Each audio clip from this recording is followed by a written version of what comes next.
Hello, in this video I'm gonna show you how to restore a WhatsApp backup on the VIVO V50e.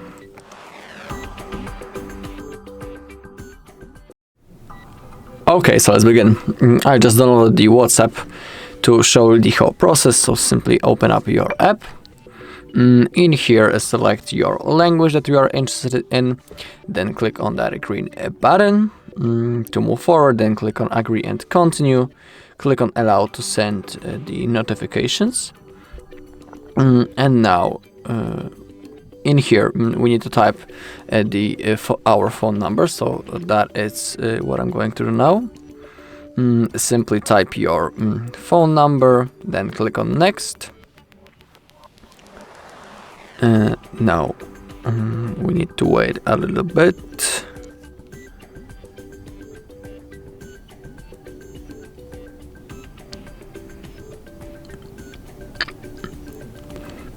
Okay, and to verify, okay, everything is fine.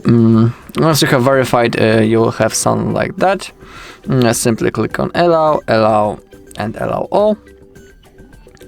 And now, as you can see on the screen right now, we have option to restore our chats.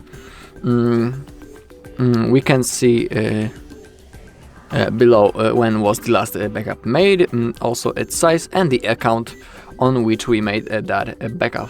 Also, it is crucial that on our device right now we need to be logged into the same account on which we made the backup earlier.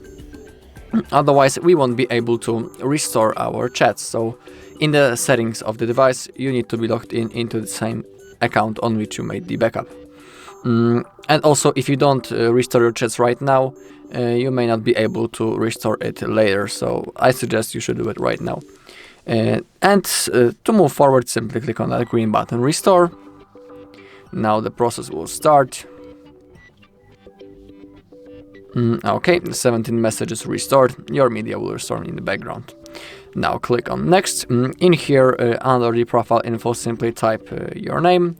And if you are interested in adding profile photo, click on this green plus button right in here. Then click on next. And now let's see. Okay, all of the messages, including the photos and the videos, has been successfully restored and transferred into our WhatsApp. So everything works and has been translated successfully. Okay, that's all in this video. Thank you for watching. If you found this video helpful, please leave a like, comment and subscribe.